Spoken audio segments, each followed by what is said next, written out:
Hey guys, it's Coach Britt, and welcome to our Monday morning Brain Clubhouse, where we are talking all about gluten today. And we're not just going to talk about wheat and gluten. It's going to give a lot of insight into the gut and the gut-brain connection and kind of how our body overall functions. And it may help, make even more sense and build upon the things we've already been doing, make more sense to you as to how your body really affects your brain and how your health is so intertwined. So what is gluten? Gluten is a protein found in wheat, barley, and rye. You're going to see it a lot in breads, pastas, anything with, flour and a lot of processed foods. And where gluten has gotten a pretty bad rap is that, people are experiencing now massive growth. We've had massive growth in the rates of celiac disease, which is a full-on autoimmune condition where someone is not just intolerant to gluten, but they have basically an allergic reaction to it. It can be a very severe reaction too. Intolerance, though, while we're seeing the rates of celiac rise, the rates of gluten intolerance is about 18 times the rates even of celiac. So we're seeing such an increase of people that can't tolerate wheat, and wheat has been around for centuries and centuries, right? So we're going to talk a little bit about that in a minute, but it's massive. So people with, just intolerance, they're going to have things like gas and bloating and foggy brain and, feel a little funky. Sometimes they'll have tingling in their limbs. And so it's been the gluten-free, I guess, revolution is sort of happening, and yet people still consume more gluten than ever. But for those who don't, it's a big deal now, and gluten-free products are all the rage. One of the reasons, so a blog post came out in 2015 that said that it's not the wheat itself, it's the glyphosate that is sprayed on it. Now this is basically sprayed on the crops. They said it was finished, essentially, where it was sprayed on the crops a little bit before harvesting.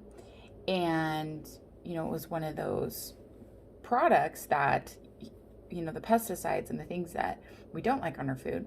And they were actually saying that it's actually the glyphosate that is on the wheat that is causing and triggering this whole succession of negative reactivity to gluten in our bodies.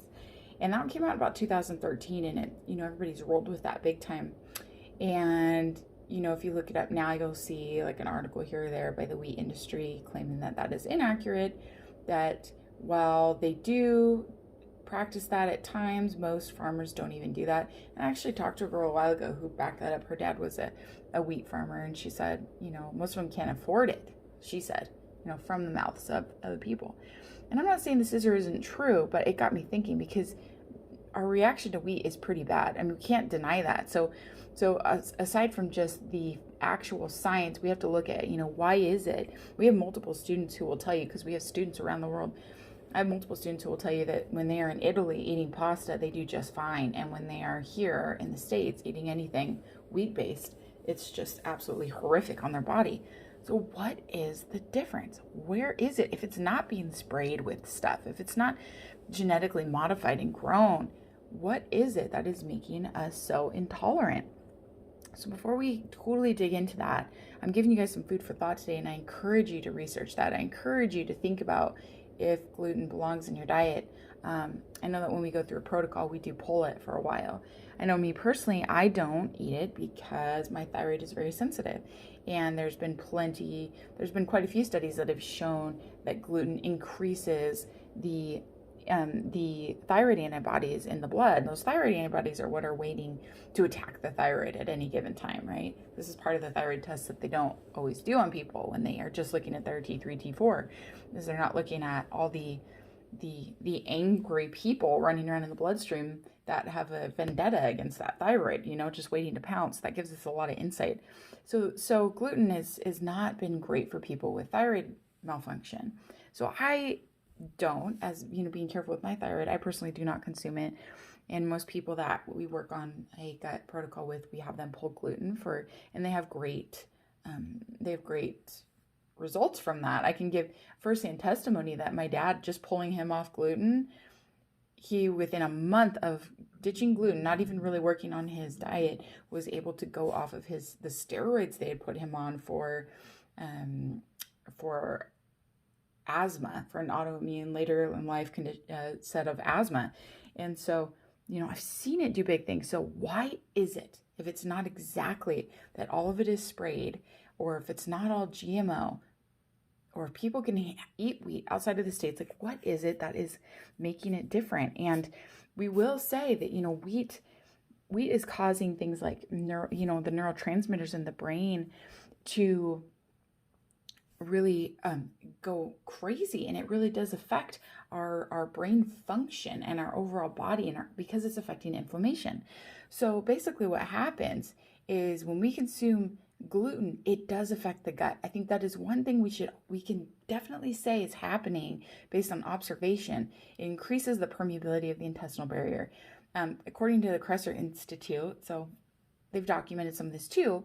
So to explain what happens when we have a leaky gut is, the conjunctions in the gut lining are extra permeable. So those holes that are allowed to let nutrients in and out of the blood, but yet protect the blood from food and particles and things such as wheat, are becoming too large, and stuff is getting into our bloodstream and into our, through our blood-brain barrier, affecting our blood-brain barrier and all those things that was not supposed to get there.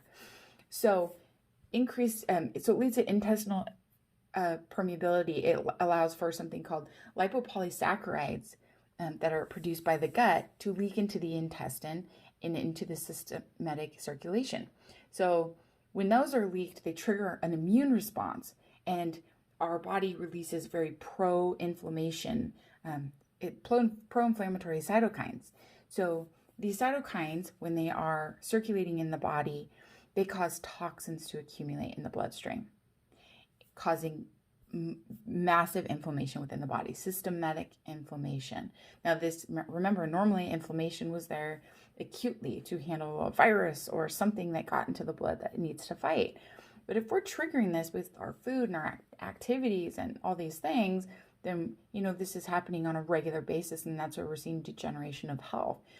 So when systemic inflammation reaches the brain, it creates neuroinflammation. So remember, these cytokines are penetrating the blood-brain barrier. So just as the gut becomes leaky, so does that blood-brain barrier. That same pathway that's protecting the gut from the bloodstream is also trying to protect the brain, allowing the right nutrients and things into it, but keeping other things out of it.